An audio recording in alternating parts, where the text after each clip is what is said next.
యొక్క అతి శ్రేష్టమైన నామంలో అందరికీ వందనాలు. మీరు చెప్పరా? Praise Lord. గత వారం ఏం నేర్చుకున్నాం గుర్తుందా? మాకెందుకు పాస్టర్ గారు, మాకు నిన్న చెప్పింది నిన్నటిదే గుర్తుంటుంది. మాకు 7 రోజుల క్రితం 6 రోజుల క్రితం జరిగింది చెప్పింది మాకు ఎలా గుర్తుంటుంది? చెప్పండి, ఎవరైనా గుర్తు తెచ్చుకునే చెప్పండి. వచ్చిన వాళ్ళు, రాని వాళ్ళు తెలియదు, వచ్చిన వాళ్ళు ఏం చెప్పుకున్నాం? ఇప్పుడు నా ప్లేస్ పేరు చెప్పగలరా? ప్లేస్ ఒక ప్లేస్ గురించి నేర్చుకున్నాం. ఏం ప్లేస్? భారతదేశం. ఇంకా యెరూషలేము కదా. యేసు ప్రభు ఒక ప్రదేశానికి వెళ్తున్నాడు. ఎక్కడికి వెళ్తున్నాడు? యెరూషలేము. అది మనం నేర్చుకున్నాం. గుర్తుందా? ఎలా వెళ్తున్నాడు? ఖాళీగా వెళ్తున్నాడా? ఏమీ లేకుండా వెళ్తున్నాడా? సువార్త ప్రకటించుకుంటూ వెళ్తున్నాడు. గుర్తొచ్చింది ఇప్పుడు? ఎలా వెళ్తున్నాడు యేసు ప్రభు వారు? సువార్త ఒకటేనా, ఇంకేం చేయలేదా? కాదు, అది నెక్స్ట్ క్వశ్చన్. ఎలా వెళ్తున్నాడు? ఇంకా ఎవరైనా బాబురైన వాళ్ళు వస్తే నాకు టైం లేదు, నేను యెరూషలేముకి వెళ్ళాలి, నువ్వు పక్క వెళ్ళు, లేదా వెళ్ళిపో అంటున్నాడా? ఆయన ఏం చేస్తున్నాడు? ఆయన స్వస్థపరుస్తున్నాడు, సువార్త ప్రకటిస్తున్నాడు, రోగుల్ని స్వస్థపరుస్తున్నాడు. ఇదంతా చేసుకుంటూ ఎక్కడికి వెళ్తున్నాడు? యెరూషలేము. రెండో క్వశ్చన్, ఒక్కడే వెళ్తున్నాడా? షైనీ యేసు ప్రభు ఒక్కడే వెళ్తున్నాడా? ఒక్కడే కాదు, శిష్యుల్ని కూడా తీసుకుని వెళ్తున్నాడు. అయితే ఆ యెరూషలేముకి ఎందుకు వెళ్తున్నాడో దాని గురించి ఈరోజు మనం ధ్యానం చేసుకుందాం. దానికి ముందు చిన్న బిడ్డలు లేచి కంటతో వాక్యం చెప్తారు. రండి షాలె, తొందరగా అమ్మాయికి చేసాను. షాలె, షైని అలాగే చేసి తొందరగా వాక్యం చెప్పేస్తే మనం ముందుకెళ్దాం. ఈసారి యవనస్తులు కూడా చెప్పేద్దామా? వద్దని తర్వాత అప్పుడే వద్దన్నాడు. ఓకే, చెప్పు. చెప్పాలి, గుచ్చేయండి. ఈ వాక్యం గుచ్చేసి ఇప్పుడు ఏ వాక్యం? ఆది అందు తర్వాత వాక్యం ఉండేనా? దేవుడు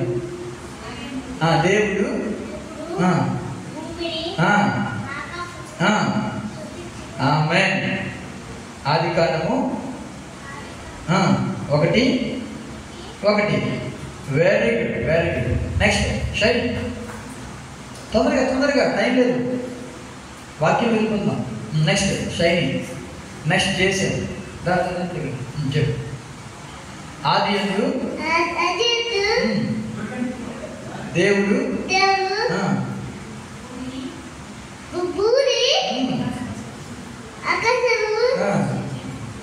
సృజించెను. ఆది కాండము 1:1. Very good. Very good.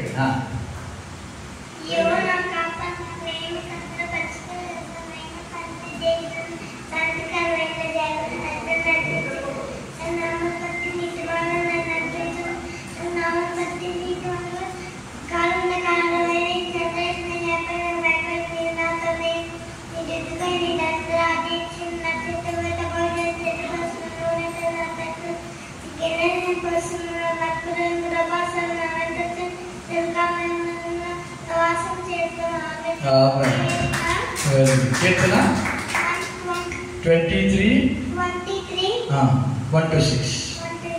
Very good. Mic తీసుకోండి. దేవుని నామానికి స్తోత్రం కలుగుగాక. చిన్నబిడ్డల దేవుడు దీవించును గాక. ఆమేన్. గత వారము యేసు ప్రభు యెరూషలేముకి వెళ్ళడం గురించి మనం నేర్చుకున్నాం. గుర్తుందా? యెరూషలేముకి ఎందుకు వెళ్తున్నాడు? అది కూడా చెప్పాను. హింసలు పొందడాలి మొట్టమొదటి, 2 చంపబడ్డా, 3 మరలా తిరిగి లేవడాలి. అయితే దాని గురించి ఇంకా డీప్గా ఈరోజు మనము ఆ యొక్క వాక్యాన్ని మనం ధ్యానం చేసుకోబోతున్నాం. ఆ పని అంటే ఈ మూడు ఉన్నాయి కదా, హింసలు, 2 చంపబడ్డా, 3 మరలా లేకపోవడం. ఇవన్నీ కలిపి ఒక మాటలు చెప్పాలంటే పని. అంటే యేసు ప్రభు దేని కోసం వెళ్తున్నాడు? పని కోసం వెళ్తున్నాడు. ఏం కోసం వెళ్తున్నాడు? పని. మనం కూడా అన్నాం కదా, సింపుల్గా ఆ పని గురించి చెప్పకుండానే ఒక వర్డ్ చెప్పేస్తాం. ఏంటది? ఎక్కడికి వెళ్తున్నాం అంటే పని మీద బయటికి వెళ్తున్నాను అంతే. ఆ పని ఏదైనా కావచ్చు, చేపల వ్యాపారమైనా కావచ్చు, ఆటో నడపడం, ఏదైనా వస్తుంది కదా. పని ఏదైనా పనే. అంటే చంపబడ్డమైనా, లేకపోతే హింసించబడ్డమైనా, లేకపోతే మళ్ళా తిరిగి 3వ దినాన్ని లేపబడ్డమైనా, ఈ మూడింటిని కూడా కలిపి ఏమంటారు తెలుసా? పని. అయితే ఏ పని? ఎవరి పనిది? మనిషిని పని కాదండి, ఇది దేవుని పని. ఇప్పుడు నా అంశం ఏంటో తెలుసా? యెరూషలేములో దేవుని పని. చెప్పండి అందరూ ఒకసారి. యెరూషలేములో దేవుని పని. ఓకేనా? ఈ దేవుని పని ఎక్కడ చేయాలి? యెరూషలేములో. గుర్తుపెట్టుకోండి. అందుకే యెరూషలేముకి వెళ్తున్నాడు. ఓకేనా? యేసు ప్రభు చాలా మంది ఏమంటారు తెలుసా? యేసు ప్రభు ఎందుకు భారతదేశంలో పుట్టలేదు అంటారు. భారతదేశానికి పని లేదు కాబట్టి. ఒకటే ఆన్సర్. ఎక్కడ పని ఉంది? ఇప్పుడు మనం నేర్చుకున్నాం. ఎక్కడ పని ఉంది? యెరూషలేములో పని ఉంది కాబట్టి ఇశ్రాయేలు దేశంలో ఆయన జన్మించాడు. ఇశ్రాయేలు దేశం అనేది భూమి అంతటికి కూడా మధ్య భాగం. It's centre of the earth. ఈ మధ్య భాగంలో ఉన్న ఆ యొక్క ఇశ్రాయేల్ దేశంలో యేసు ప్రభు జన్మించాడు. ఎందుకు జన్మించాడు? అక్కడ ఎందుకు జన్మించాడు? అమెరికాలో జన్మించచ్చు కదా అంటే అమెరికాలో ఆయన పని లేదు. యెరూషలేములో పని ఉంది. చదవండి యెషయా గ్రంథం 10వ అధ్యాయం. ఇది ప్రవచనం. యెరూషలేములో పని ఉందని. ఇది యేసు ప్రభుకి లేదా యేసు ప్రభు వచ్చినంత మాత్రాన ఆయన వెళ్ళిపోయినది కాదు. ఇది ఒక ప్రవచనముగా యెషయా అనే భక్తుడు రాస్తాడు. యెషయా గ్రంథం 10వ అధ్యాయం 12వ వచనాన్ని ధ్యానం చేసుకుందాం. కావున చూడండి, సియోను కొండ మీదను యెరూషలేము మీదను ప్రభువు తన కార్యమంతయు నెరవేర్చిన తరువాత నేను అష్షూరు రాజు యొక్క హృదయ గర్వము వలని ఫలమును బట్టి, అతని కన్నుల అహంకారపు చూపులను బట్టి అతనిని శిక్షింతును. చూసారా ఎక్కడుంది కార్యం? సియోను కొండ మీదను, ఇంకా యెరూషలేము మీదను ఉందా? ఎవరి కార్యం అది? ప్రభువు తన కార్యమంతయు నెరవేర్చిన తరువాత. ఇందుకు ఏ కార్యం అది? శిలువ కార్యం. ఏ కార్యం అది? శిలువ కార్యం. యేసు ప్రభు యొక్క మరణం. యేసు ప్రభు చంపబడాలి అక్కడ. యేసు ప్రభు హింసించబడాలి అక్కడ. అక్కడ 39 కోళ్ళ దెబ్బలు, ఒకటి తక్కువ 40 కోళ్ళ దెబ్బలు కొట్టబడాలి యెరూషలేములో. ఇదంతా కలిపి ఎవరి పని తెలుసా? ఇదంతా దేవుని పని. యేసు ప్రభు నెరవేర్చడానికి లోకానికి వచ్చాడు. గట్టిగా దేవునికి స్తోత్రం చెప్దామా? అందుకే ఆయన ఎక్కడికి వెళ్తున్నాడు? యెరూషలేముకి వెళ్తున్నాడు. అస్తమానం చెప్తున్నాడు శిష్యులతో, ఇదిగో మన యెరూషలేముకి వెళ్తున్నాం, అక్కడ నన్ను చంపేస్తారు, ప్రధాన యాజకులు, పెద్దలు, ఈ శాస్త్రులు అందరూ కూడా నన్ను చంపేస్తారని చెప్తున్నాడు. చాలా గర్వం చెప్తున్నాడు ఆయన. శిష్యులకు అర్థం కాదా? ఏంటి చంపడం ఏంటి, సిలువ అంటాడేంటి, యెరూషలేము అంటాడేంటి అని అందరూ కూడా అనుకుంటున్నారు. కానీ ఆయన తన కార్యాన్ని నెరవేర్చడానికి యెరూషలేముకి వెళ్తూ ఉన్నాడు. ఎందుకో తెలుసా? సియోను కొండ మీదను యెరూషలేము మీదను ప్రభువు తన కార్యమంతయు నెరవేర్చిన తరువాత ఏం చేస్తాడంట? అష్షూరు రాజుని శిక్షించును అనే మాట ఉందంట. ఎవరిని? అష్షూరు రాజు. అష్షూరు రాజు అంటే ఎవరు? అష్షూరు రాజు అయినా, ఐగుప్తు రాజు అయినా, బబులోను రాజు అయినా సాతానికి సూచన. అలా చెప్తున్నాను. అష్షూరు రాజు అయినా, బబులోను రాజు అయినా, లేకపోతే ఐగుప్తు రాజు అయినా. బైబిల్లో మీరు ఎప్పుడైనా ఐగుప్తు రాజు ఫరో, లేకపోతే అష్షూరు రాజులు, లేకపోతే బబులోను రాజులు అందరూ కూడా ఎవరి గుర్తు తెలుసా? సాతాను గుర్తు. అంటే యేసు ప్రభువు యెరూషలేములోకి వెళ్ళిన తర్వాత, సిలువ వేయబడిన తరువాత సాతాను యొక్క తలను ఆయన ఏం చేస్తాడు తెలుసా? చితక కొడతాడు. గట్టిగా దేవునికి స్తోత్రం చెప్తామా? చంపడు. మళ్ళీ ఎత్తున్నాడు. అక్కడ రాయబడి మరి తెలుసా? నేను అష్షూరు రాజుని శిక్షించును అనే మాట. చంపుతాను లేదు, చంపడు. సాతాను యొక్క రాజు ఇప్పటికీ పనిచేస్తాడు. సాతాను ఇంకా పనిచేస్తున్నాడు. సాతాను లేదు అనడానికి లేదండి. మన మధ్య కూడా ఎవరు తెలుసా? చెప్పాలి, ఎవరున్నారు? సాతాను అన్నాడు. సాతాను ఇక్కడ ఉన్నాడు. సాతాను అతను పని చేయడానికి చాలా ట్రై చేస్తాడు, అంతే కదా.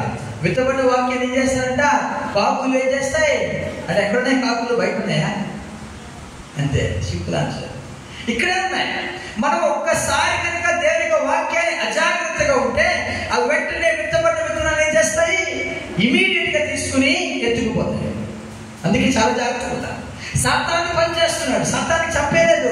యేసు ప్రభువారు శిలువ కార్యం అంతా నెరవేర్చిన తర్వాత శిక్షిస్తాడు. ఎలా శిక్షిస్తాడు? సాతాను యొక్క తలను శిలువలో చెదగొడతాడు. మరి ఇప్పుడు ఎలా పనిచేస్తున్నాడు? ఆ తోకే పనిచేస్తుంది. సాతాను యొక్క తోక ఎంత శక్తివంతంగా ఉంది! ఆ సాతాను యొక్క తోకే, తల ఏం లేదు. తల ఎప్పుడో కూడా యేసు ప్రభువారు 2025 సంవత్సరాల క్రితం శిలువలో ఆ సాతాను యొక్క తలను చెదగొట్టాడు. ఇది ప్రవచనం. ఎక్కడ చెదగొట్టాడు ఆయన? శిలువలో. శిలువ ఎక్కడ వేయబడ్డాడు?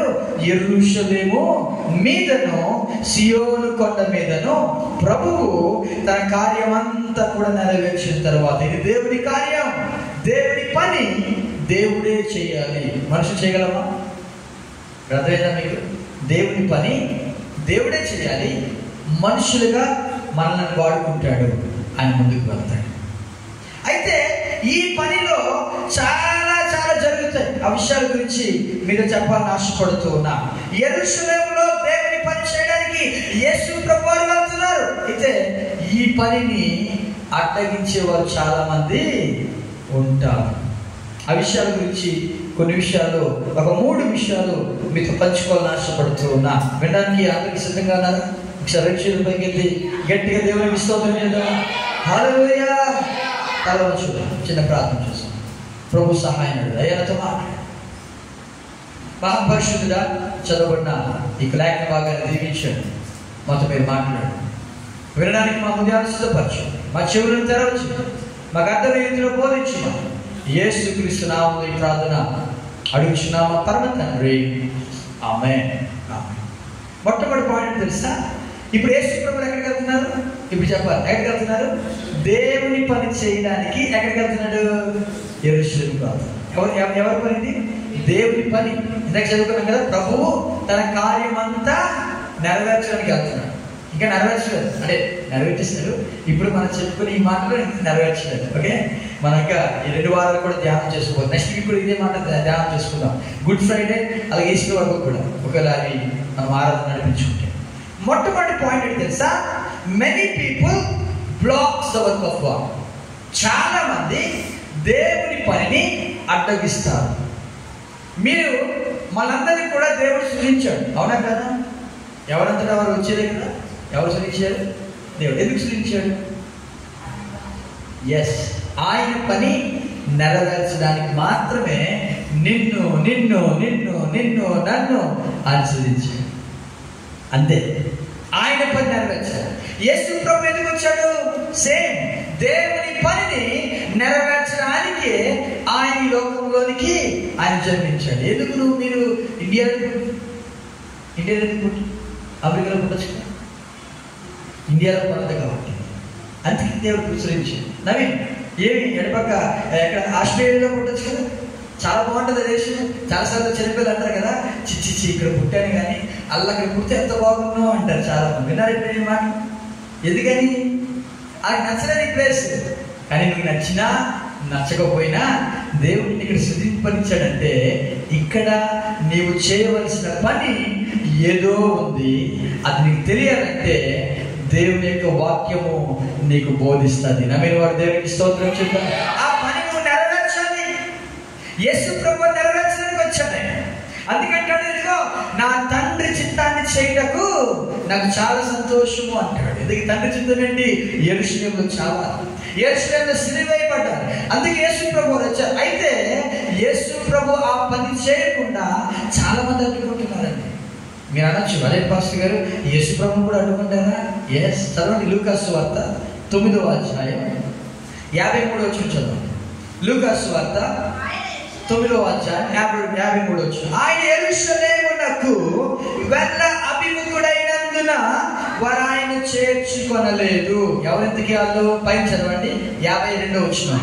ఆయన యెరూషలేమునకు వెళ్ళుటకు మనస్సు స్థిరపరచుకొని తనకంటే ముందుగా దూతలను పంపాను. వారు వెళ్ళి ఆయనకు బస సిద్ధము చేయవలెనని సమరయుల ఒక గ్రామంలో ప్రవేశించింది, కానీ వారు ఆయనను చేర్చుకొనలేదు. ఎందుకు? ఎవరిలో చదివారా మీరు? ఎవరిలో? సమరయులు. సమరయులు యేసు ప్రభువుని చేర్చుకోలేదు. బాగా గుర్తుపెట్టుకోండి. ఇది గలిలయ. మీకు టీవీ ఉంటే చూపించాను. ఇది గలిలయ. ఇదేమి యెరూషలేము. ఓకే, ఇది గలిలయ, ఇది యెరూషలేం. ఆయన ఇక్కడ ఉన్నాడు, ఈ మధ్యలో సమయం. ఇప్పుడు యేసుప్రభు వెళ్ళగలాలి, ఇలా రావాలి, అవునా కదా? ఇదేమో రావట్లేదు, రావద్దన్న they did not receive him అనే మాట ఇంగ్లీష్ రాయబడి. వారు చేర్చుకోవట్లే, వారు లోపలికి వస్తారు, ఆయన్ని బాబు మీరు రావద్దు ఎందుకు అంటారు యేసుప్రభునే. ఎందుకు అంటే వారికి ఇష్టం లేదు. వారంటారు, యోహాను సువార్త 4వ అధ్యాయము 20 చదువుకుందాం. యోహాను సువార్త 4వ అధ్యాయం 20. మా పితరులు ఈ పర్వతమందు ఆరాధించిరి, గాని ఆరాధింపవలసిన స్థలము యెరూషలేములో ఉన్నదని మీరు, అంటే యూదులు చెప్పుదురు అనే సమరయ స్త్రీ మాట్లాడుతుంది యేసుప్రభు. బాగా గుర్తుపెట్టుకోండి, సమరయులు ఆరాధించే స్థలం ఒక పర్వతం మీద ఆరాధిస్తారు. యెరూషలేం కాదు, సమరయ పట్టణంలో ఒక పర్వతం ఉంది. ఆ పట్టణం పేరు గెరిజీము అనే పట్టణం. ఏం పట్టణం అండి? చెప్పడానికి కష్టంగా ఉంటుంది.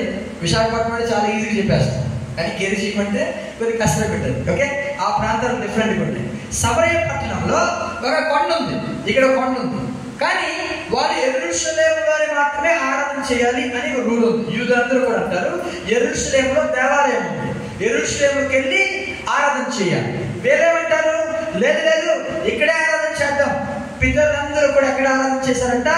ఈ పర్వతము అంటే సమరయ పట్టణంలో గెరిజీము అనే కొండ ఉంది.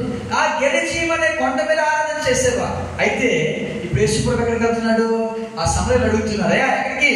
నేను యెరూషలేంకి వెళ్ళాలి, లేదు ఇక్కడ ఆరాధన చేయాలి. ఇదేం ప్లేస్ అంటే, అవదు నాకు పని ఉంది, యెరూషలేంకి వెళ్ళాలి అంటే యేసుప్రభు వారు చేర్చుకోలేదు. నీకు అర్థమైంది ఈ మాట?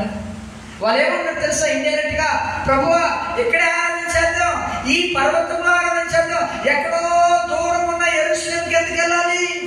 చాలా మంది ఏమంటారు చెప్పమంటారా? భర్త అంటాడు భార్యతో, ఆ పలానా ప్రాంతానికి వెళ్ళిపోయి అక్కడికి వెళ్ళే చర్చికి వెళ్ళే బదులు ఒక్కసారి టీవీ ఆన్ చేసుకుంటే ఏమొస్తుంది? టీవీలో రక్షణ టీవీ వస్తుంది, ఇంకా ఆరాధన టీవీ వస్తుంది, ఇక్కడ ఆరాధన చేసుకుందాం. మా పితరులందరూ కూడా ఇక్కడ ఆరాధన చేశారు, ఈ కొండ మీద ఆరాధన చేశారు అని అంటుంటే యేసుప్రభు అంటున్నాడు, లేదు ఆ దేవుని పని నెరవేర్చడానికి నేను ఎక్కడికి వెళ్ళాలి? యెరూషలేం. అర్థమైందా? చాలా మంది ఏం చేస్తారు? అడ్డుకుంటూ ఉంటారు.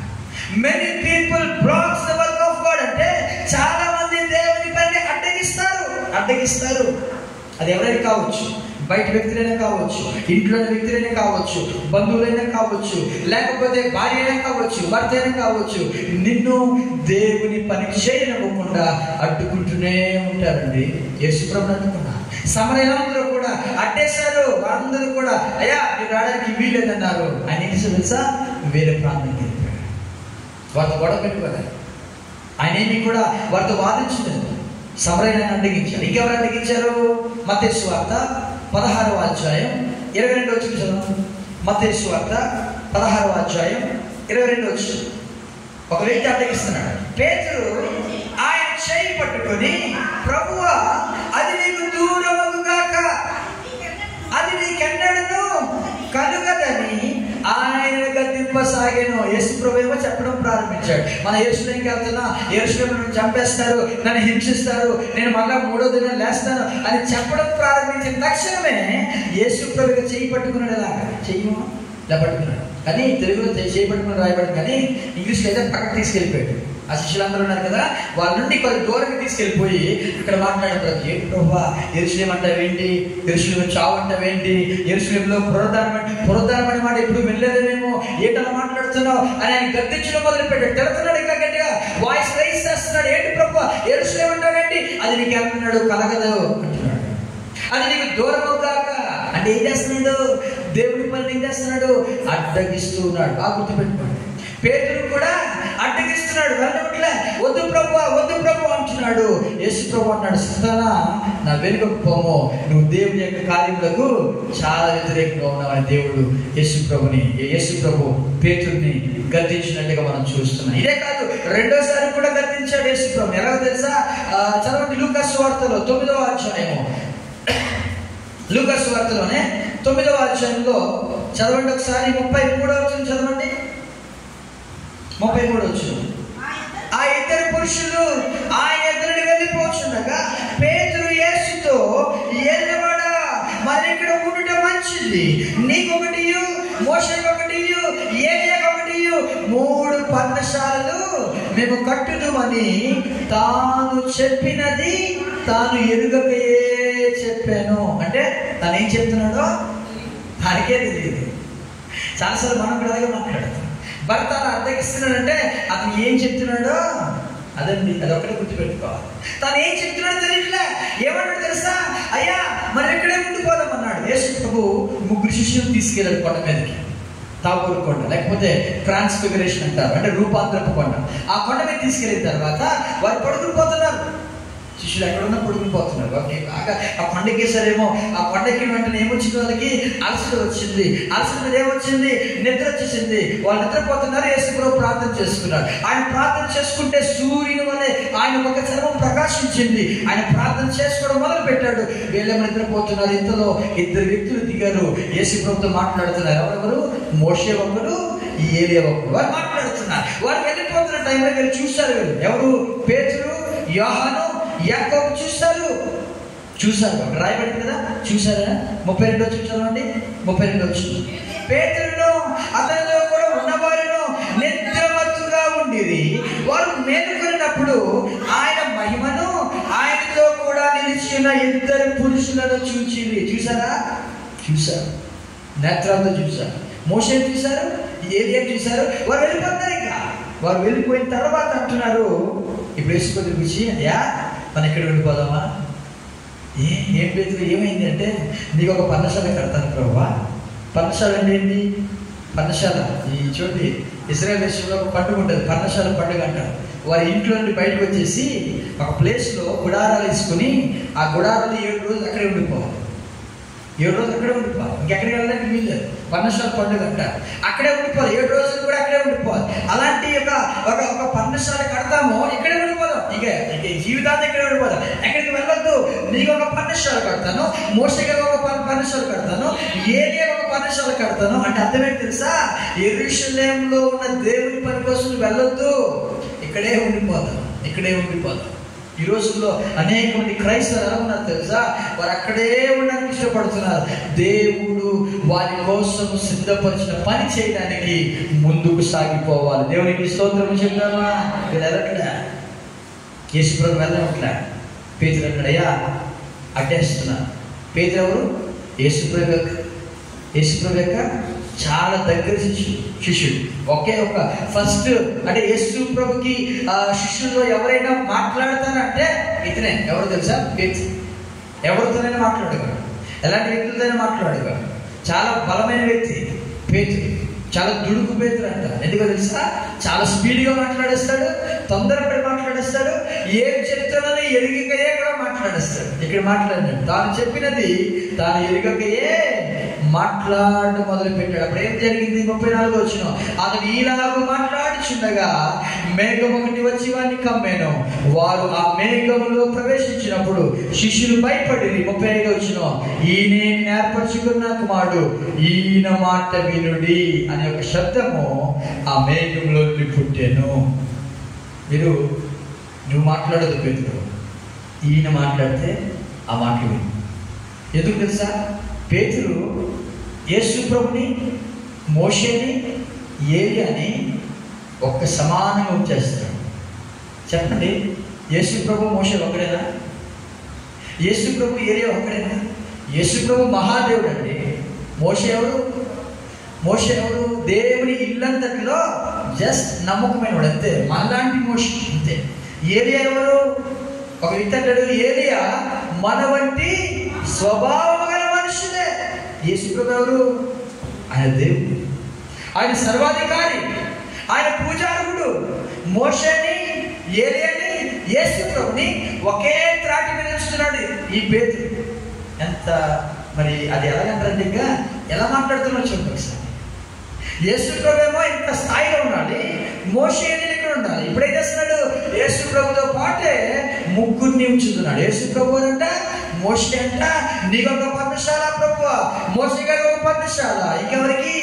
ఏలియా. 3 ఒకటి చేస్తున్నాడు. ఊరుకుంటాడు దేవుడే. దేవుడికి ఇవ్వాల్సిన గౌరవాన్ని దేవుడికి ఇవ్వాల్సిన మహిమను విగ్రహాలు కూడా చెందనేని చెప్పిన రోషం గల దేవుడు మన దేవుడు. గట్టిగా దేవునికి స్తోత్రం చెప్తాం. ఆయన ఊరుకోడు. మేఘం కనిపిస్తుంది, వీళ్ళందరూ భయపడుతున్నారు, ఏంటి ఎవరు కనబడలేదు. ఆ మేఘం పోయిన తర్వాత యేసు ప్రభు ఒక్కడే కనబడ్డాడు. వెంటనే ఒక శబ్దం వినబడుతుంది, ఈయన మాట వినండి, ఈయన మాట వినండి. ఈయన ఏర్పరచుకున్న కుమారుడు. మోషే కాదు, నేను ఏర్పరచుకున్న మోషే కాదు, నేను ఏర్పరచుకున్న ఏలియా కాదు. ఈ యెరూషలేములో దేవుని పని జరిగించాలంటే అది ఒక్కడి వల్లే అవుతుంది. ఆయనే నజరేయుడైన యేసుక్రీస్తు ప్రభువారు. దేవునికి స్తోత్రం. మోషే మన కోసం చావలేదండి, సిలువేయబడ్డాడు. ఏలియా మన కోసం ఎవరు సిలువేయబడ్డారు? యేసు ప్రభు మాత్రమే చేయగలండి. అయితే ఆ ముగ్గురిని ఒకటి చేస్తున్నాడు. అయ్యా మనం ఇక్కడే ఉండిపోదాం. ఏలియా ఒక పర్ణశాల కడతాను, మోషే గారు ఒక పర్ణశాల కడతాను, ఇంకెవరికి నీకు కూడా ఒక పర్ణశాల కట్టేస్తాను ప్రభు, ఇక్కడే ఉండిపోదాం, ఎక్కడికి వెళ్ళొద్దు. అడ్డేస్తున్నారండి దేవుని పని. ఈరోజు చాలా మంది దేవుని పని ఏం చేస్తున్నారు తెలుసా? అడ్డుకుంటూ ఉన్నా. ఇది మొట్టమొదటి పాయింట్ అండి. అయితే మనం ఏం చేయాలి? రెండో పాయింట్ ఏంటి తెలుసా? దేవుని పనిని పూర్తి చేయటకు సాగిపోవుట. చదవండి లూకా సువార్త 9వ అధ్యాయం 56వ వచనం చదువుకుందాం. అంతటా వారు మరి యొక్క గ్రామమునకు వెళ్ళిరి. ఇదండి యేసుతో చేసిన పని. వారేమో రానివ్వట్ల. ఎవరు? సమరయులేమో రానివ్వట్ల. ఇదాకేమో పేతురు అడుగుతుంటే సతానా వెనుకకు పోమన్నాడు. ఇంకా పేతురు అన్నాడు 3 పర్ణశాలలు కడతానంటే దేవుడు అడ్డుకుని, ఇదిగో తండ్రి అని దేవుడు మాట్లాడుతున్నాడు, ఈయన మాట వినండి అని ఒక స్వరము మేఘము ద్వారా ఆ యొక్క పేతురు లేకపోతే శిష్యులందరికీ కూడా వినిపించింది.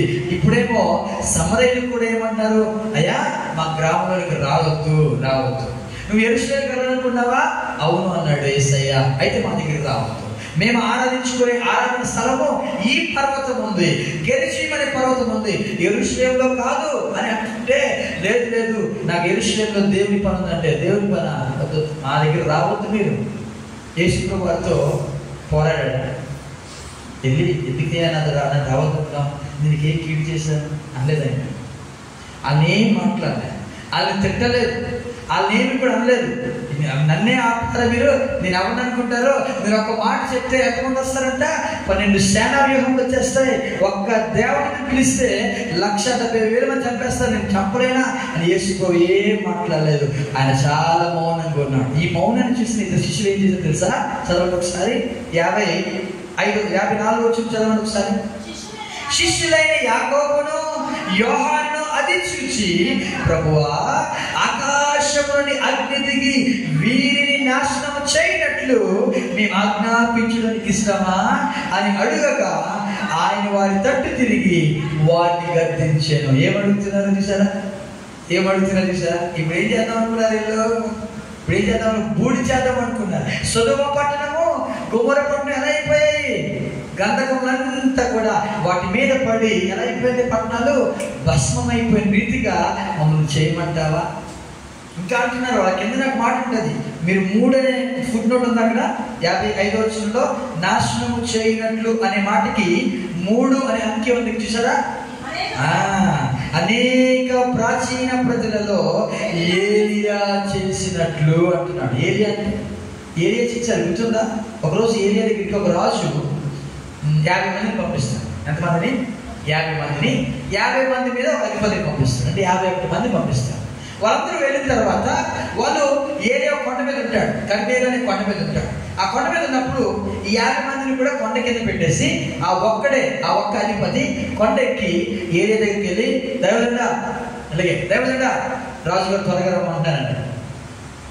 అంటే ఏరియా అన్నాడు, నేను దైవజనుడు అయితే ఆకాశం నుండి అగ్ని దిగి నిన్ను నీ 50 మందిని దహించేస్తాను. వెంటనే దేవుడు చూడండి, తన సేవకుల యొక్క మాటని ఆయన రూఢిపరిచే దేవుడు. దేవుడికి స్తోత్రం చెప్తామా? వెంటనే అగ్ని దిగింది, ఆ అధిపతిని 50 మందిని దహించేసింది. వెతికిరారు, రాజు అనుకున్నాడు. ఒకసారి చూస్తే అందరూ కూడా శవాలైపోయి ఉన్నారు, కాలి కూడా అగ్ని దిగింది కదా. రెండోసారి మరొక వ్యక్తిని పంపించాడు, మరొక 50 మందిని పంపించాడు, మరొక అధిపతి వచ్చాడు కదా. ఈ 50 మందిని ఇక్కడ వచ్చేసి ఈ అధిపతి కొండెక్కి ఆ దైవజెండ, మరి పిల్లడం కూడా చాలా దైవజెండని పిలుస్తారు, కానీ చాలా కేర్గా పిలుస్తున్నాడు. ఏమంటున్నా తెలుసా? దైవజెండ త్వరగా రమ్మన్నాడు రాజుగారు అన్నాడు.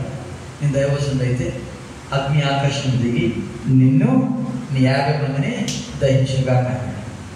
నిజంగా వెంటనే అగ్ని ఆకాశం నుండి దిగి ఆ 50 మంది చనిపోయారు. తర్వాత అధిపతులు చనిపోయారు. మొత్తం 100 మంది ప్లస్ 2 అధిపతులు, అంటే 102 మంది చనిపోయారు. శవాలు అక్కడ పడున్నాయి. దైవజనుడే అలాంటి దైవజనుడైనా దైవజను పక్షాన్ని దేవుడు ఉంటాడు. అందుకే జాగ్రత్తగా మాట్లాడాలి. ఓకేనా? అయితే మూడోసారి మరలా రాజుగారు ఏం తెలుసా, మరలా 50 మందిని మరొక వ్యక్తిని పంపించాడు. మూడోసారి వచ్చాడు. అతను వస్తున్నప్పుడు అక్కడక్కడ బూడిది కనబడుతుంది, ఆ దేహాలు కనబడుతుంది, ఎముకలు కనబడుతున్నాయి. ఆ ఎముకలంతా కూడా కాలిపోయి కదా, అన్ని ఎముకలు కనబడుతున్నాయి. 100 మంది చచ్చిపోయినట్టు కనబడుతుంది. అధిపతి 50 మందిని అక్కడ చేసి పైకి వచ్చాడు, మోకలేసాడు, సాగిలిపడ్డాడు. అయ్యా దైవజనుడా, నాకు తెలుసు ఇక్కడ ఆల్రెడీ కొంతమంది చనిపోయారు కదా, నన్ను దయచేసి అలా చేయొద్దు, నా ప్రాణాన్ని నీ దృష్టికి ప్రియంగా ఇచ్చు, అంతే, ప్రియంగా ఇచ్చు, నేను ఒక స్నేహితుడు అనుకో అని మరి రాజుగారు రమ్మంటారు. రండి అని వినయంగా మాట్లాడేసరికి దేవుని యొక్క దూత మాట్లాడుతుంది ఏలియాతో, ఏలియా మేము భయపడదు, వెళ్ళు రాజుగారి కలన్నప్పుడు సరే నేను వస్తానని చెప్పి అప్పుడు ఏలియా కొండ దిగి రాజుగారిని దర్శించడానికి వెళ్తాడు. ఇది స్టోరీ. ఏలియా ఇది చేశాడు. ఏమని చేశాడు? దైవజనునికి వ్యతిరేకంగా చేస్తే ఏమొచ్చింది? పై నుండి అగ్ని ఆకాశం నుండి దిగి వచ్చింది కదా, అదే పద్ధతి ఇప్పుడు పాటించి మనం కూడా చెప్పేద్దామా ప్రభు అని అడుగుతున్నాడు. ఎవరు వీళ్ళిద్దరు? ఎవరు? యాకోబు, యోహాను అన్నదమ్ములు ఇద్దరు కూడా. వాళ్ళ పేరు కూడా యేసుప్రభు పేరు పెట్టాడు. ఏంటి తెలుసా? ఉరిమెడి వారని పేరు పెట్టాడు యేసు వారికి. ఉరిమెడి వారంటే ఇప్పుడు వాతావరణం మారినప్పుడు, వర్షం వచ్చే సూచనలు ఉన్నప్పుడు ఉరుము వస్తుంది కదా. ఎలా వస్తుంది ఉరుము?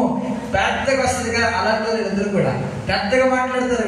వాళ్ళు అరుస్తున్నారు, అయ్యా అగ్ని ఆకాశం దిగి వీటిని నశింపజేయడానికి ఇష్టమా అని అడుగుతున్నారు. మరి ఆలోచన చూడండి. అంటే యేసు ప్రభు యొక్క పని ఎలాగైనా ఏం చేయాలి? ఆపివేయాలి అన్నట్టుగా సాతాను యొక్క ప్లాన్ వీరికి తెలియదండి. తెలియక చాలాసార్లు ఆపేస్తూ ఉంటారు చాలా మంది. యేసు ప్రభు వారి వైపు తిరిగి వారిని ఏం చేసి తెలుసా? గద్దించిన మాటకి 4 అనే అక్షరం చూసారా? ఆ 4 అనే మాటకి అర్థం కింద చూసారా?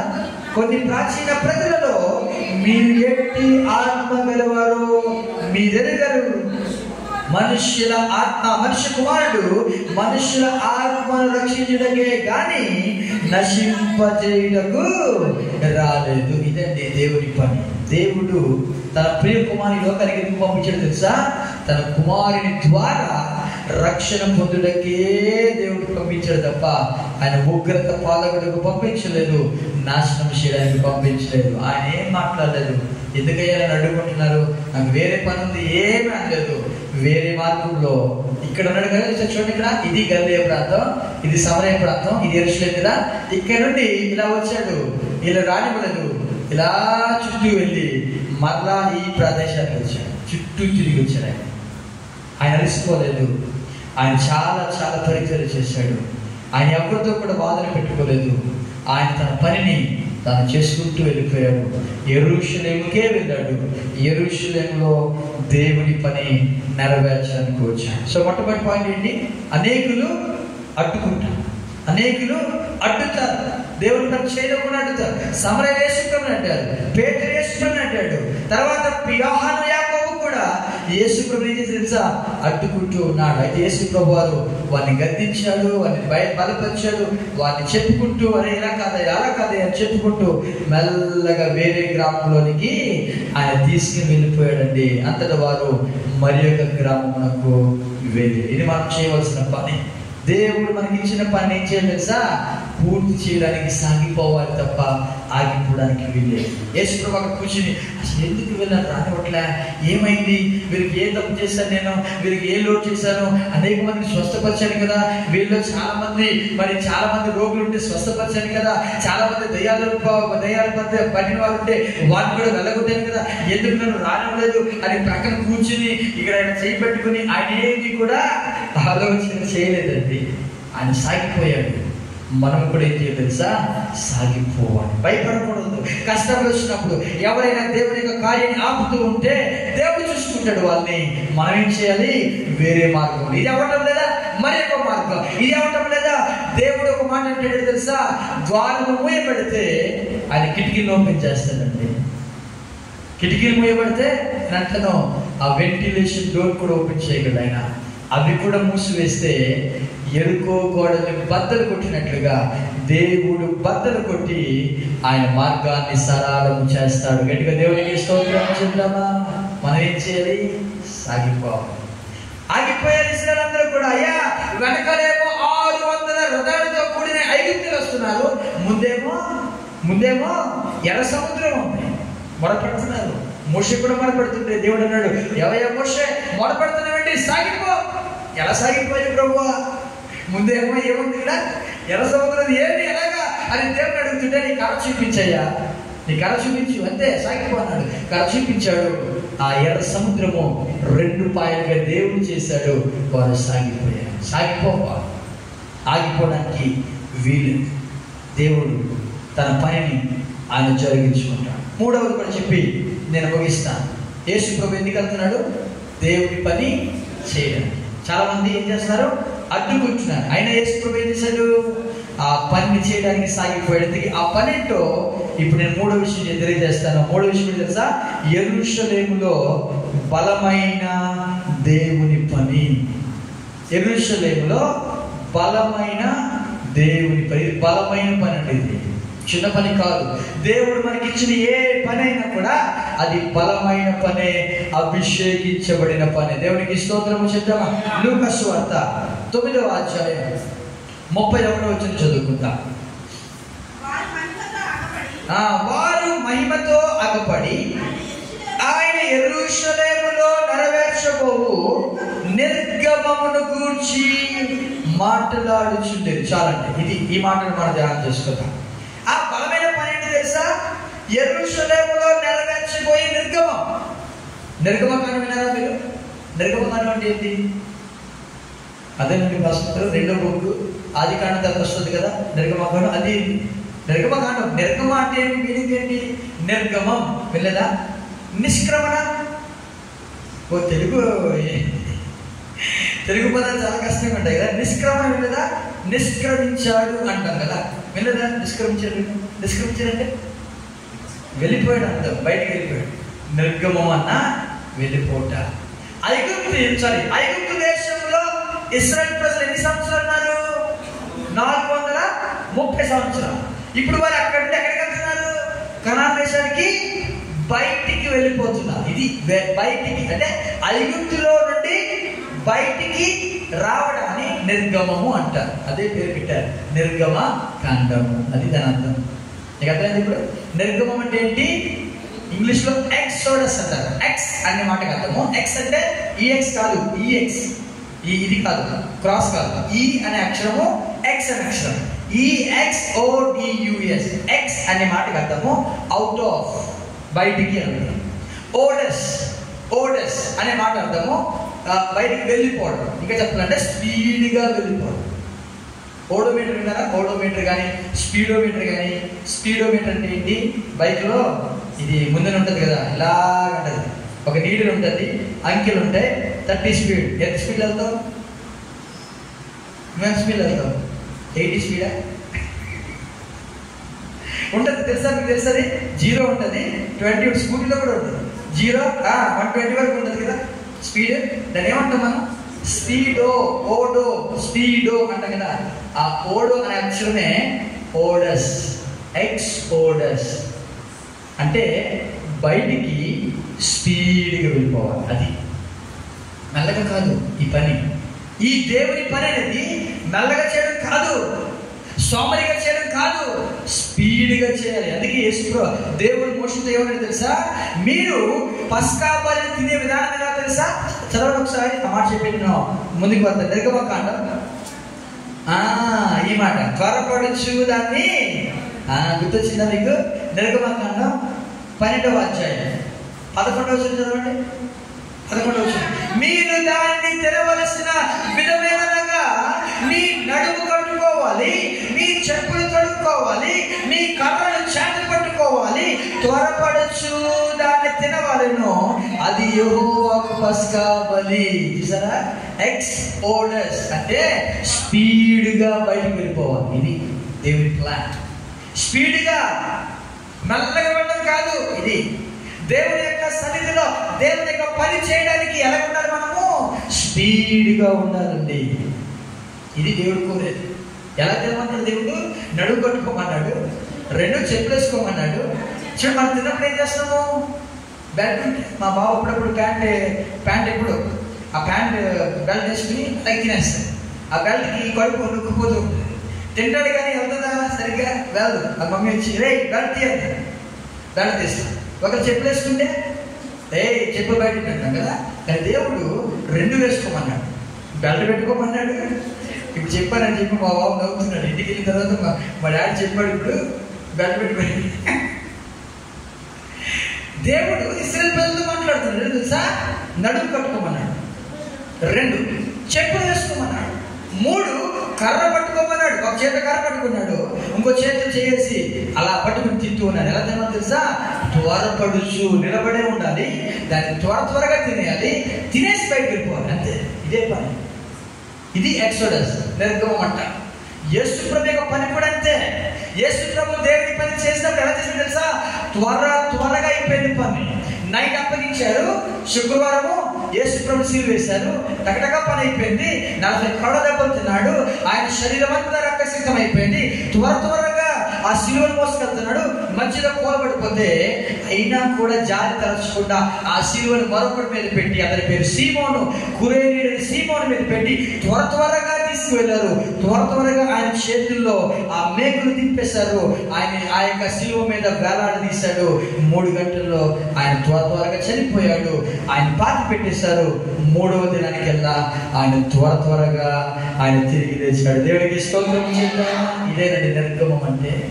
ఈ స్టోరీ అంతా కూడా 2 వ్యక్తులు మాట్లాడుతున్నారు. ఎవరో తెలుసా? వాళ్ళు మోషే వచ్చాడు. ఇందాక మనం చెప్పుకున్నాం కదా, యేసు ప్రభు వారు 3 శిష్యుల్ని, జేమ్స్, జాన్, పీటర్, పేతురుని, యోహాన్ని, యాకోబుని తీసుకుని ఎక్కడికి వెళ్ళాడు? కొండ మీదకి వెళ్ళాడు. వీళ్ళేమో పడుకుని పోతున్నారు, ఎందుకంటే కొండ ఎక్కారేమో, బాగా కలిసిపోయారేమో. వారు పడుకుని పోతుంటే యేసు ప్రభు ఆయన ప్రార్థన చేసుకుంటూ ఉంటే ఆయన వస్త్రాలు తెల్లగా దగదగ మెరుస్తూ ఉన్నాయి. ఆయన ముఖమంతా కూడా సూర్యుని వలె ప్రకాశించడం మొదలు పెడుతుంది. 2 పురుషులు, ఎవరు తెలుసా? మోషే ఒకడు, ఏలియా ఒకడు, మహిమతో ఆగపడ్డారు. ఎలా ఆగపడ్డారు వాళ్ళు? ఉందామాట 31 చదవండి ఒకసారి. లూకా సువార్త 9వ అధ్యాయం. వారు మహిమతో ఆగపడి ఆయన యెరూషలేములో నెరవేర్చబోవు నిర్గమమును గూర్చి మాట్లాడుచుండిరి. ఇదే నిర్గమం గురించి దేవుడు మోషేతో మాట్లాడు. ఒకరోజు గుర్తుందా? నువ్వు ఒక పల్లె తీసుకోవాలి, ఒక గొర్రె పిల్ల తీసుకోవాలి, 14 రోజులు ఉంచుకొని 10 రోజులు ఉంచుకొని ఆ 10వ రోజు ఆ గొర్రె పిల్లను కోసి ఆ రక్తాన్ని ఏం చేయాలి? ఒక పల్లెంలో తీసుకుని ఆ రక్తాన్ని ద్వారబంధపు నిలువు కమ్మికి ఒకటి, అడ్డ కమ్మికి ఒకటి పూసి లోపలికి వెళ్ళిపోయి తలుపేసేసుకుని ఈ యొక్క గొర్రె పిల్లని కాల్చి మీరేం చేయాలి? తినాలి. ఆ తినవలసిన విధం ఏంటో తెలిసి ఇందాక మనం చెప్పుకున్నాం కదా. నడుము కట్టుకోవాలి, చెప్పులు తడుపుకోవాలి, కర్ర పట్టుకుని తినాలి అని దేవుడు మోషేతో మాట్లాడుతుంటే, ఇప్పుడు మోషే ఇదే విషయాన్ని యేసు ప్రభుతో మాట్లాడడం మొదలు పెట్టాడు. అయ్యా, నువ్వే ఆ పస్కా బలి, నువ్వే ఆ పస్కా బలి. ఎవరనుకున్నా? ఆ పస్కా బలి ఎవరో కాదు, నువ్వే. యేసు ప్రభు మాట్లాడుతున్నాడు. ఇదిగో, నీవు యెరూషలేములో నెరవేర్చబోయే నిర్గమం ఉందే, అది నువ్వు త్వరగా చేయాలి, త్వరపడిచి చేయాలని యేసు ప్రభుతో మాట్లాడుతున్నాడు. మోషే మాట్లాడుతున్నాడు, ఇప్పుడు ఏలియా కూడా మాట్లాడుతున్నాడు. మోషే ఎవరికి సూచన తెలుసా? ధర్మశాస్త్రానికి సూచన. ధర్మశాస్త్రం ఎవరి చేత ఇవ్వబడింది? మోషే ద్వారా ఇవ్వబడింది. అబ్రహాం రాలే ఆ నిర్గమం గురించి. అబ్రహాంకి ఏం తెలుసు? దేవుడికి అబ్రహాం తెలియదు. అది అబ్రహాం రాలే, మోషేకి తెలుసు బాగా, నిర్గమం గురించి బాగా తెలుసు. అందుకే యేసు ప్రభు ఎందుకు వచ్చాడు ఈ లోకానికి? యెరూషలేములో నెరవేర్చబోయే బలమైన పని అది నిర్గమం. ఆ నిర్గమం గురించి మాట్లాడే మోషే పిలిచిపడ్డాడు. మోషే ఎవరికి సూచన అంటే ధర్మశాస్త్రానికి సూచన.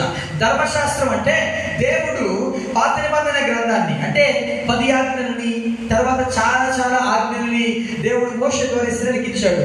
ఆ ధర్మశాస్త్రము మనిషిని సంపూర్ణంగా రక్షించలేకపోయింది. ధర్మశాస్త్రము ఎవరిని కూడా నీతిమంతులుగా తీర్చలేదు. తీర్చగలదా? ఒక అబ్బాయి అన్నాడు, ఒక అబ్బాయి కూడా అధికారి. యెషువా దగ్గరికి వచ్చాయా, ఆజ్ఞలన్నీ పాటిస్తున్నాను, మరి నేను ఎందుకు ఇంకా నిత్య జీవనికి వెళ్ళలేనేమో అన్నట్టు డౌట్ వచ్చింది. ఎందుకు? ఆజ్ఞలు పాటిస్తున్నాడు, బాల్యంలోనే పాటిస్తున్నాడు, తల్లిదండ్రులు లోపడుతున్నాడు, దొంగతనం చేయట్లేదు, నరహత్య చేయట్లేదు, అన్ని చేస్తున్నాడు చెప్తున్నాడు కదా, 10 ఆజ్ఞలు చేస్తా ఉన్నాడు. మరి అలాంటప్పుడు నిత్య జీవానికి వెళ్ళడానికి తనకి ఎందుకు కాన్ఫిడెన్స్ రావట్లేదంటే ధర్మశాస్త్రం కాన్ఫిడెన్స్ ఇవ్వలేదు. ధర్మశాస్త్రం ఎలాంటిదంటే, ఇప్పుడు ఇది స్టెతస్కోప్ ఉంటుంది కదా, డాక్టర్ గారి దగ్గర ఏం పెడతాడు, పెట్టి చూస్తాడు, అది ధర్మశాస్త్రం. పెట్టి చూసి నీ గుండె బలహీనంగా ఉంది అని చెప్తాడు. ఇప్పుడు ఇది పెట్టింది ఏమైనా గుండె బలపరుస్తుందా? బలపరచదు. ఈ స్టెతస్కోప్ ఏమైనా ఆ యొక్క వ్యాధి నయం చేస్తుందా? చేయదు. ఇదే ఏం చూపిస్తుంది అంటే నువ్వు పాపివి అని చూపిస్తుంది. ధర్మశాస్త్రం ఏం చేస్తుందంటే నువ్వు పాపం చేసావు అని చూపిస్తుంది, అంతే. ఆ పాపం నుండి కడగలేదు. అదేమంటే తెలుసా, నువ్వు వెళ్ళి ఒక గొర్రెపిల్లని తెచ్చుకో, ఆ గొర్రెపిల్లని యాజకునికి ఇవ్వు, అతను ఏం చేస్తాడంటే దాన్ని చంపి ఆ రక్తాన్ని ప్రోక్షిస్తాడు, నేను క్షమిస్తాడు. మళ్ళా నువ్వు పాపం చేస్తే మళ్ళా గొర్రెపిల్లని తెచ్చుకో. ఇదే పద్ధతి ధర్మశాస్త్రం ఇదే బోధిస్తుంది, అంతకుమించి ఏమి లేదు. అందుకే మోషే అన్నాడు, అయ్యా యేసయ్యా, నేను ధర్మశాస్త్రం తరపున దగ్గరికి వచ్చాను. ధర్మశాస్త్రం చేయలేకపోయింది పనిని, మానవాళిని రక్షించలేకపోయింది ధర్మశాస్త్రం, అందుకే నువ్వే రక్షించాలి అని మోషే మాట్లాడడం మొదలు పెట్టాడు. ఇప్పుడు ఏలియా వచ్చాడు, అయ్యా ప్రవక్తలందరికీ మారుగా నేను వచ్చాను అన్నాడు. ప్రవక్తలందరికీ మారుగా ఎవరు? సమూయేలు రాలే. సమూయేలుకి తెలియదు, ఏలియాకి బాగా తెలుసు. ఏలియా రోషం గల ప్రవక్త. సమూయేలు ప్రవక్తగా స్థిరపడ్డాడు, కానీ సమూయేలు కన్నా మరి ఏలియా అనే వ్యక్తి ప్రవక్తలందరి మీద అతను ఉన్నాడు. అందుకే ప్రవక్తలందరికీ కూడా మూల పురుషుడు ఏలియా. ఏలియాని దేవుడు పంపించాడు. ఏలియా యేసయ్యతో మాట్లాడమని, యేసయ్య ప్రవక్తలుగా మేము కూడా ఫెయిల్ అయిపోయాం, మేమేం చేయలేకపోయాం, మేము ట్రై చేసాం, ప్రవచనాలు చెప్పాం, అయినా ప్రజలు వినలేదు. మేము చాలా బోధించాం, ప్రజలు వినలేదు. మేము ఎంత బోధించినా ప్రజలందరూ కూడా బయలుదేరులను పూజిస్తున్నా తప్ప నిజమైన దేవుడిని రావట్లే. 2 తలంపుల మధ్య తడబడుతున్నారు. మేము ఎంత బోధించినా కూడా యెహోవా దేవుడు అంటారు, కొంతసేపు పైగా బయలుదేవుడు అంటున్నారు, కొంతసేపు పైగా అషర దేవుడు అంటారు. అలాగా వారి యొక్క తలంపులన్నీ కూడా తడబడుతూనే ఉన్నాయి. మేము కూడా ఫెయిల్ అయిపోయాము, నువ్వే చేయాలి పని అని మోషే, ఏలియా ఇద్దరు కూడా బలమైన దేవుని పనిని యేసయ్య చేతిలో పెట్టేశారు. గట్టిగా దేవునికి స్తోత్రం చేద్దాం. ఇది యేసయ్య మాత్రమే చేసే పని అండి. మోషే చేయలేకపోయాడు, ఒప్పుకున్నాడు. ఏలియా చేయలేకపోయాడు, ఒప్పుకున్నాడు. యేసయ్య మాత్రమే చేయగల పనిని పేతురు ఏమన్నాడు, నీకొకటి మోషేకి ఒకటి. సరే, చాలాసార్లు మనం కూడా త్వరగా మాట్లాడేస్తూ ఉంటాం, చాలాసార్లు త్వరగా చెప్పేస్తూ ఉంటాం. ఏమి చెప్పాలో మనం తెలుసుకుని మాట్లాడితే ఆ మాటలు మనకి క్షేమంగా ఉంటాయి. యెరూషలేములో నెరవేర్చబోయే నిర్గమము గురించి మోషే మాట్లాడడం మొదలు పెట్టాడు, ఏలియా మాట్లాడడం మొదలు పెట్టాడు. ఏదైతే ధర్మశాస్త్రము ప్రవక్తలు చేయలేకపోయాయో చదవండి ఒకసారి మాట చెప్పి ముగిస్తాను. రోమపత్రిక 8వ అధ్యాయము అపోస్తలుడైన పౌలు ఈ మాట తెలియజేస్తాడు. రోమపత్రిక 8వ అధ్యాయము 3వ వచనం చదవండి ఒకసారి. శరీరము అనుసరింపక ఆత్మను అనుసరించి, 2వ వచనం చదవండి. 2వ వచనం, క్రీస్తు యేసునందు జీవమునిచ్చు ఆత్మ యొక్క నియమము పాప మరణముల నియమము నుండి నన్ను విడిపించెను. ఒకసారి ఆగండి, మీకు అర్థమైంది మాట. మళ్ళీ చూడండి, ఎవరి యందు? క్రీస్తు యేసునందు. అంటే ఈ పని ఎవరు చేశారు? మోషే చేయలే, ఏలియా చేయలే, ఎవరు చేశారు? క్రీస్తు యేసునందు. చదవండి, క్రీస్తు యేసునందు జీవమునిచ్చు ఆత్మ యొక్క నియమం. ఆత్మ అక్షరం ఎలా ఉన్నాయి చూడండి ఒకసారి. చిన్న అక్షరాలు, పెద్ద అక్షరాలు. అంటే ఎవరి ఆత్మ? పరిశుద్ధాత్మ. బాగా గమనించండి. క్రీస్తు యేసు ద్వారా, క్రీస్తు యేసునందు జీవమునిచ్చు పరిశుద్ధాత్మ యొక్క నియమము పాప మరణముల నియమము నుండి నన్ను విడిపించెను. విడిపించును కాదు, విడిపిస్తాది కూడా కాదు, విడిపించెను. చెను అంటే అర్థం ఏంటి? ఇట్స్ ఎ పాస్ట్, అయిపోయింది. అంటే పాపము నుండి, మరణము నుండి ధర్మశాస్త్రం విడిపించలేదు, పాపము నుండి, మరణము నుండి ప్రవక్తలు విడిపించలేదు. ఎవరు విడిపించారు? క్రీస్తు యేసు ద్వారా పరిశుద్ధాత్మ దేవుడు మనల్ని విడిపించాడు. దేవునికి మహిమ కలుగునుగాక. అర్థమైంది మాట. ఇప్పుడు చదవండి ఇంకా. ఎట్లనగా ధర్మశాస్త్రము దేనిని చేయలేకపోయినో దానిని దేవుడు చేసాను. ఎలా చేశాడు దేవుడు? చెప్పుకున్నాం కదా, యెరూషలేములో బలమైన కార్యము ఆయన చేశాడు. ఆ కార్యము నెరవేర్చిన తర్వాత అష్షూరు రాజుని ఏం చేశాడు తెలుసా? శిక్షించాడు. తల వంచుదాం, కళ్ళు మూసుకుందాం. ఒకవేళ మీ జీవితంలో ఏదైనా సమస్య ఉందా? ఏదైనా సమస్యతో బాధపడుతున్నారా? దేవుడు మాట్లాడుతున్నాడు, దేవుడి పని చేయడానికి మనం సాగిపోదాం. ఆ సమస్య ఎంత పెద్దదైనా దేవుడు చూసుకుంటాడు, దేవుడు తొలగిస్తాడు. అష్షూరు రాజును శిక్షిస్తాడు దేవుడు. మనం ఏం చేయాలో తెలుసా? మనం ముందుకు సాగిపోవాలి, మనం ముందుకు సాగిపోవాలి. తల వచ్చుదాము, కళ్ళు మూసుకుందాము, ప్రార్థన చేసుకుందాం. వినవాక్యాన్ని బట్టి మన హృదయాలు సిద్ధపరుచుకుందాం. మన హృదయాలతో మాట్లాడుతున్న దేవుడు, మన హృదయాలతో దేవుడు మాట్లాడుతూ ఉన్నాడు. కాబట్టి ప్రతి ఒక్కరు కూడా తల వచ్చుదాం, కళ్ళు మూసుకుందాం. వాక్యం నిమిత్తము రాయారెడ్డి గారి ప్రార్థన నడిపిస్తాం. ప్రార్థన అందరూ కూడా ఏకీభవించుదాం. ముగింపు ప్రార్థన ఆశీర్వాదం సెలవు తీసుకుందాం. కానీ ప్రతి ఒక్కరు కూడా ప్రార్థన చేద్దాం.